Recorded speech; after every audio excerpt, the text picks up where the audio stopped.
आज हम पढ़ेंगे बच्चों कैटालिसिस। क्या होती है कैटालिसिस? कल नहीं आए? कैटालिसिस क्या होती है? कोई रिएक्शन होनी है, उस रिएक्शन को रूम टेम्परेचर पे नॉर्मली करवाने के लिए विदाउट कैटालिस्ट अगर हम करवाते हैं तो हमें विगरस रिएक्शन कंडीशन करनी पड़ेगी, जिसमें टेम्परेचर ज्यादा देना पड़ सकता है, प्रेशर बढ़ाना पड़ सकता है। इन चीजों से बचने के लिए हम क्या यूज करते हैं? कैटालिस्ट यूज करते हैं। कैटालिस्ट क्या करता है? उसी रिएक्शन को करवा देगा, वही आपके रिएक्टेंट रहेंगे, वही आपके प्रोडक्ट रहेंगे, सिर्फ और सिर्फ क्या करेगा? वो अल्टरनेट पाथ से रिएक्शन करवाएगा, जिस वजह से जो एनर्जी लगनी चाहिए थी, एनर्जी प्रोफाइल डायग्राम जैसे आप लोगों ने देखा होगा, ये रिएक्टेंट, ये प्रोडक्ट। अब एक्टिवेशन एनर्जी कितनी चाहिए इसको, रिएक्शन को? इस तरफ एनर्जी है, इस तरफ रिएक्शन कोऑर्डिनेट। तो अभी इसको इतनी एक्टिवेशन एनर्जी चाहिए ट्रांजिशन स्टेट को पार करके प्रोडक्ट में कन्वर्ट होने के लिए। कैटालिस्ट क्या करते हैं? कैटालिस्ट इन रिएक्टेंट को एक नए पाथ से ले जाएंगे जिसमें कम एक्टिवेशन एनर्जी चाहिएगी। तो वो रिएक्शन जिसके लिए ज्यादा टेम्परेचर देना पड़ रहा था मान लो, तो वो अब कम टेम्परेचर पे ही प्रोडक्ट में कन्वर्ट हो जाएंगे, वो रिएक्शन हो जाएगी। कौन करता है ये काम? कैटालिस्ट। कैटालिस्ट की हेल्प से होगी, समझ गए? एक्टिवेशन एनर्जी को डिक्रीज कर देता है अलग पाथ प्रोवाइड करके। रिएक्शन जो है पहले इस पाथ से जाने लग रही थी, अब वो इस पाथ से चली जाएगी और वही प्रोडक्ट में कन्वर्ट हो जाएंगे। आगे इतनी बात समझ। दो प्रकार की कैटालिसिस हो सकती है, होमोजीनियस कैटालिसिस और हेट्रोजीनियस कैटालिसिस। होमोजीनियस कैटालिसिस में क्या होएगा? जैसे रिएक्टेंट अपन लेते हैं डिसॉल्व्ड स्टेट में मोस्टली, है ना, सॉल्यूशन स्टेट में रिएक्टेंट को मिलाते हैं प्रोडक्ट में कन्वर्ट करने के लिए। तो अगर आपका कैटालिस्ट भी उसी सॉल्यूशन में है, उसी फेज में है, लिक्विड के लिए लिक्विड है, तो उसको बोलेंगे होमोजीनियस कैटालिसिस। और हेट्रोजीनियस कैटालिसिस में क्या होगा? अगर आपका जो सॉल्यूशन है, रिएक्टेंट है, वो सॉल्यूशन फेज में है और कैटालिस्ट आप ले रहे हो सॉलिड स्टेट में, या फिर आपके रिएक्टेंट जो है वो गैसियस स्टेट में है, कैटालिस्ट आप ले रहे हो सॉलिड स्टेट में, अलग फेज में अगर आपका कैटालिस्ट है रिएक्टेंट से, तो उसको बोलेंगे हेट्रोजीनियस कैटालिस्ट। आगे समझिए। होमोजीनियस कैटालिस्ट में जो कैटालिस्ट है वो सेम फेज में रहेगा, हेट्रोजीनियस कैटालिस्ट में कैटालिस्ट जो है वो डिफरेंट फेज में रहेगा। जैसे हम लिखते हैं ना, निकिल और प्लेटिनम सॉलिड लेते हैं पाउडर, कब? जब हाइड्रोजिनेशन करते हैं एल्कीन की। देखिए आप लोगों ने, जब हाइड्रोजिनेशन करते हैं तो नहीं लेते निकिल प्लेटिनम, है ना, पाउडर फॉर्म में, ताकि इसका सरफेस एरिया ज्यादा हो। तो वो क्या है? Heterogeneous catalyst. क्या है? Heterogeneous catalyst. हेट्रोजीनियस कैटालिस्ट में ये तो फायदा है कि प्रोडक्ट जो है वो मोर सेलेक्टिव बनेगा, मोर सेलेक्टिव बनेगा, परंतु हेट्रोजीनियस कैटालिस्ट में टेम्परेचर वगैरह ज्यादा देने पड़ेंगे। देखना,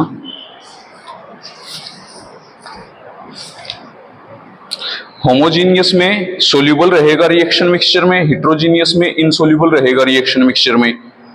होमोजीनियस में कम टेम्परेचर चाहिए, लेस देन 250, हेट्रोजीनियस में ज्यादा टेम्परेचर चाहिए। होमोजीनियस कैटालिस्ट जो है वो मोर प्रोडक्ट सेलेक्टिव है, यानी कि एक ही प्रोडक्ट बनेगा होमोजीनियस कैटालिस्ट में। हेट्रोजीनियस कैटालिस्ट में एक से ज्यादा अलग अलग प्रोडक्ट बन सकते हैं, सेलेक्टिव नहीं है। होमोजीनियस कैटालिस्ट में reaction mixture is well understood और हेट्रोजीनियस में reaction mechanism not well understood. Homogeneous की सबसे बड़ी दिक्कत क्या है? होमोजीनियस कैटालिसिस में सबसे बड़ी जो दिक्कत आती है वो आती है उसको सेपरेट करने की। भाई कैटालिस्ट जो है वो हमें पता है कि वो रिएक्टेंट के साथ, प्रोडक्ट के साथ आखिरी में रिएक्टेड फॉर्म में नहीं बचेगा, अनरिएक्टेड अलग से निकाल सकते हैं। लेकिन जो होमोजीनियस स्टेट में होगा उसको सेपरेट करना सबसे बड़ी दिक्कत रहेगी। भाई सॉल्यूशन में ही आपका रिएक्टेंट है, सॉल्यूशन में ही प्रोडक्ट है, सॉल्यूशन में ही आपका कैटालिस्ट है लिक्विड स्टेट में, तो उसको सेपरेट करना की जो प्रॉब्लम है वो हेट्रोजीनियस कैटालिस्ट में नहीं होती, वो हेट्रोजीनियस कैटालिसिस में नहीं होती। क्योंकि हेट्रोजीनियस में क्या है, आपका रिएक्टेंट और प्रोडक्ट तो लिक्विड स्टेट में है या गैसीय स्टेट में है, और कैटालिस्ट आपका सॉलिड स्टेट में है, तो उसको फिल्टर करके भी अपन अलग कर सकते हैं सॉलिड स्टेट कैटालिस्ट को। समझ गए? कुछ पॉइंट में होमोजीनियस कैटालिसिस अच्छी है, कुछ पॉइंट में हेटेरोजीनियस कैटालिसिस अच्छी है। अपने जो सिलेबस में दे रखी है सबसे पहला है विल्किंसन कैटलिस्ट, जो कि होमोजीनियस कैटलिस्ट है।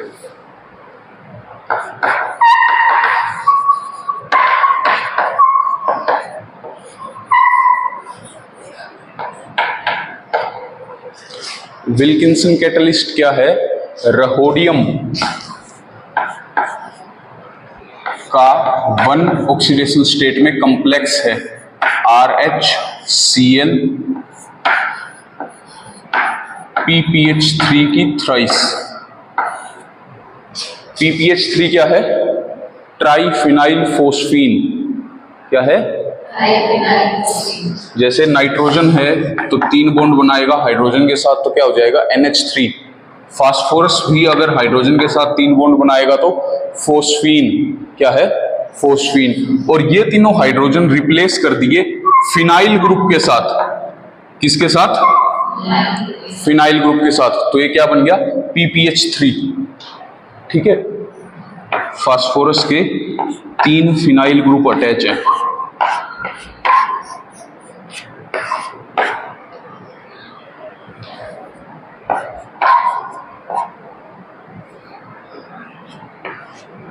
फास्फोरस के 3 फिनाइल ग्रुप अटैच हैं, तो उसको क्या लिख दिया? PPH3। और ऐसे ऐसे इसमें 3 लगे हुए हैं, ऐसे ऐसे इसमें 3 लगे हुए हैं। ट्राइफिनाइल फोस्फीन रहोडियम का 1+ ऑक्सीडेशन स्टेट में कॉम्प्लेक्स है ये।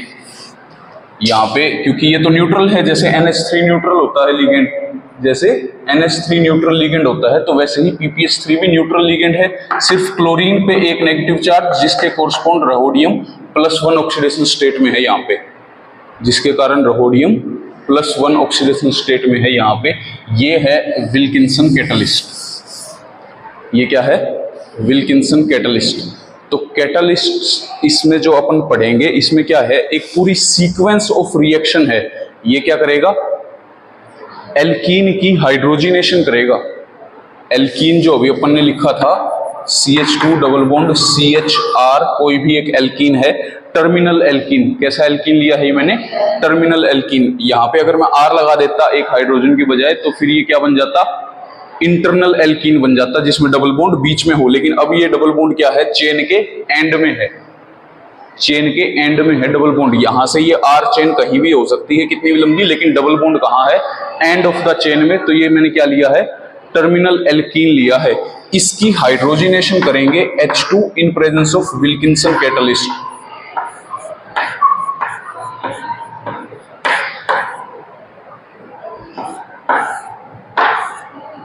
तो ये क्या बन जाएगा? ये बन जाएगा CH3CH2R। हाइड्रोजिनेशन हो जाएगी एल्कीन की, समझ गए? तो इसमें कई सारे स्टेप्स हैं। जैसे पहले स्टेप में क्या होएगा? विल्किंसन कैटलिस्ट में ऐड हो जाएगा hydrogen molecule H2। H2 molecule पहले किस में ऐड हो जाएगा? विल्किंसन कैटलिस्ट में ऐड हो जाएगा। तो फिर वो जो 4 कोऑर्डिनेशन नंबर में स्क्वायर प्लेनर, कैसा है? Square planar. 4 कोऑर्डिनेशन नंबर में जो कॉम्प्लेक्स स्क्वायर प्लेनर में है, वो H2 मॉलिक्यूल 2 H उसमें ऐड हो जाएंगे, और ये क्या बन जाएगा? डाइहाइड्रिडो कॉम्प्लेक्स। डाइहाइड्रिडो कॉम्प्लेक्स बन जाएगा। क्या फार्मूला हो जाएगा उसका? रहोडियम Cl PPH3 थ्राइस और H2। हाइड्रिडो वर्ड किसके लिए आने लग रहा है? H पे नेगेटिव चार्ज के कोरस्पॉन्ड। तो यहां पर एक तो Cl नेगेटिव हो गया, एक H नेगेटिव, दूसरा H negative. Total negative charge कितने हो गए? 3। टोटल नेगेटिव चार्ज कितने हो गए? 3। तो जो रहोडियम यहां पर +1 ऑक्सीडेशन स्टेट में था, ये हाइड्रोजन ऐड होने के बाद किस में आ जाएगा? रहोडियम 3+ में। किस में आ जाएगा? 3+ में। तो पहले ही स्टेप में रहोडियम जो है वो +1 ऑक्सीडेशन स्टेट से +3 में आ जाएगा। तो इसलिए इसको बोलते हैं ऑक्सीडेटिव एडिशन। क्या बोलते हैं इसको? ऑक्सीडेटिव एडिशन, क्योंकि इसमें इसका ऑक्सीडेशन हो गया, रहोडियम +1 से +3 में कन्वर्ट हो गया। आगे समझ? मतलब 4-5 रिएक्शन के स्टेप हैं।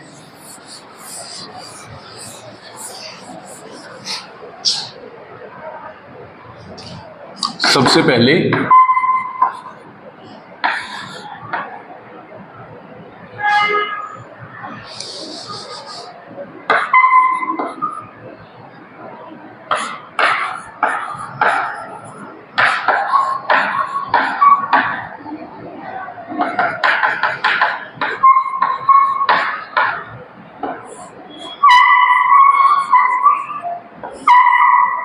ये ले लिया हमने स्क्वायर प्लेनर कॉम्प्लेक्स, नॉर्मल रहोडियम 1 में है, 4 कोऑर्डिनेशन नंबर। इसमें ऐड हो जाएगा H2 ऑक्सीडेटिव एडिशन।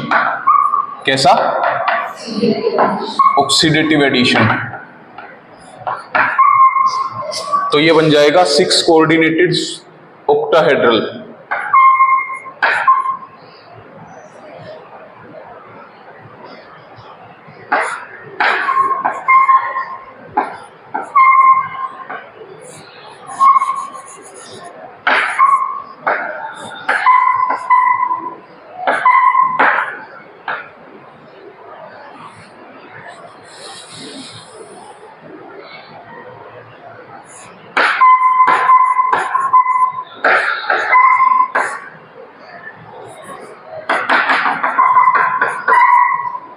ये बन गया 6 कोऑर्डिनेटेड ऑक्टाहेड्रल। और इसमें कितना है रहोडियम?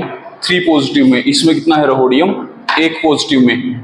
ऑक्सीडेटिव एडिशन से 6 कोऑर्डिनेटेड नंबर में आ गया ऑक्टाहेड्रल ज्योमेट्री में। इतनी चीज आ गई समझ? अब क्योंकि ये बहुत ज्यादा स्टेबल नहीं है 6 कोऑर्डिनेशन नंबर में, तो अब इसमें से क्या हो जाएगा? PPH3 एक रिमूव हो जाएगा। इसमें से PPH3 एक रिमूव हो जाएगा, माइनस PPH3। और PPH3 कौन सा रिमूव होएगा? जो हाइड्रोजन के ट्रांस में पड़ता हो। ट्रांस इफेक्ट सुना है आप लोगों ने? ट्रांस इफेक्ट होता है कोई लिगेंड के ट्रांस में जो लिगेंड पड़ता है, तो वो पहले वाला लिगेंड क्या करेगा? अपने ट्रांस में पड़ने वाले लिगेंड को वीक कर देगा, उसका बॉन्ड, उसका सब्स्टिट्यूशन, उसका डिस्प्लेसमेंट आसान कर देगा। जिसका खुद का ट्रांस इफेक्ट ज्यादा होगा वो खुद के ट्रांस में पड़ने वाले लिगेंड को आसानी से मतलब सब्स्टिट्यूट करवा देगा या उसको डिस्प्लेस करवा देगा। तो हाइड्रोजन का ट्रांस इफेक्ट ज्यादा बता रखा है, तो हाइड्रोजन के ट्रांस में क्लोरीन भी है और हाइड्रोजन के ट्रांस में PPH3 भी है। अब PPH3 ही क्यों डिस्प्लेस होता है? क्योंकि ट्राइफिनाइल फोस्फीन बल्कियर ग्रुप है। कैसा ग्रुप है? Bulkier group. तो ये अगर जाएगा तो स्टीरिक हिंड्रेंस कम होएगी, तो इसलिए PPH3 यहां से रिमूव हो जाता है और स्टीरिक हिंड्रेंस कम होने की वजह से ये रिमूव नहीं होता, PPH3 रिमूव हो जाएगा। तो क्या बन जाएगा? RH H H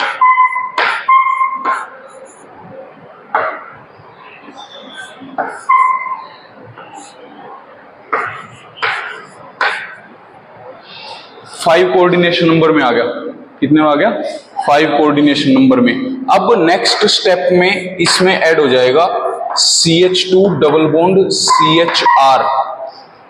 next step में ये इसमें ऐड हो जाएगा, क्योंकि अब ये 5 कोऑर्डिनेशन नंबर में आ गया, तो छठा अगर ये कोऑर्डिनेशन कर लेगा, इसलिए ये मैंने टर्मिनल लिया है। इसलिए कैसा एल्कीन लिया है? टर्मिनल। क्योंकि जो ज्यादा अगर यहां पर क्राउडनेस होगी, हिंड्रेंस अगर यहाँ पे ज्यादा होगी डबल बॉन्ड के अराउंड, तो वो इसमें ऐड नहीं हो पाएगा। समझ गए? तो इसलिए हमने कैसा लिया है? टर्मिनल के कम से कम एक तरफ तो उस पे दोनों हाइड्रोजन ही है। टर्मिनल जो होगा एल्कीन, उस पे एक तरफ तो दोनों हाइड्रोजन ही होंगे ना, R चेन तो एक साइड रह जाएगी। तो फिर ये इसमें ऐड हो जाएगा और ये क्या बन जाएगा? 5 बॉन्ड के थ्रू एडिशन होगी शुरू में, जैसे जैसे साल्ट में थी।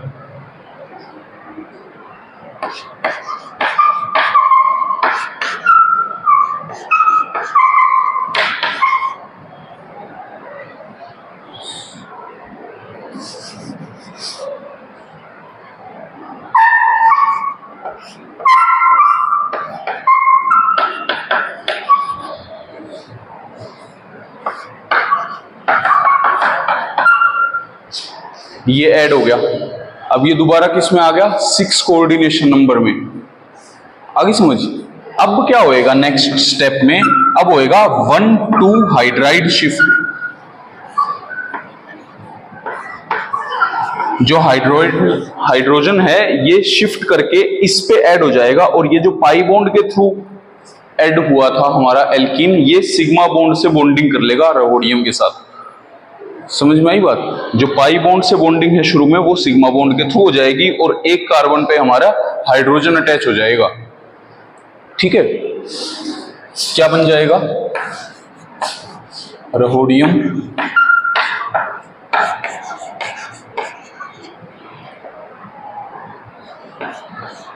ये बन गया CH2,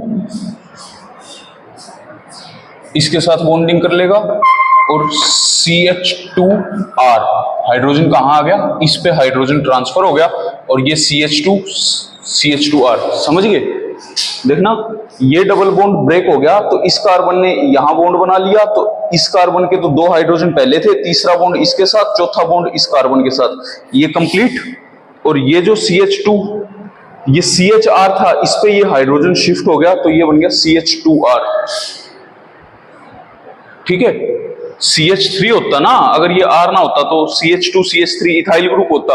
अब R चेन है तो CH2R, और Cl एज इट इज, एक हाइड्रोजन एज इट इज। अब ये दोबारा किस में आ गया? 5 वैलेंसी में आ गया, पेंटा कोऑर्डिनेशन में। अब ये क्या कर लेगा? PPH3 को ऐड कर लेगा। अब ये क्या कर लेगा? PPH3 को ऐड कर लेगा वापस से, और ऐड करके फिर दोबारा किस में आ जाएगा? 6 कोऑर्डिनेशन नंबर में।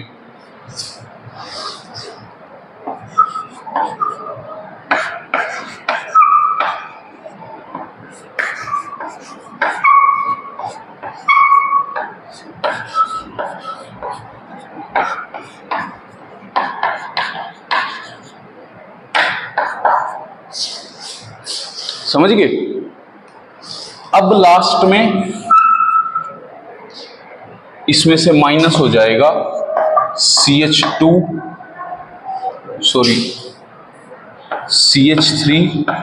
CH2R। ये हाइड्रोजन अब इसके साथ एलिमिनेट हो जाएगा, रिडक्टिव एलिमिनेशन।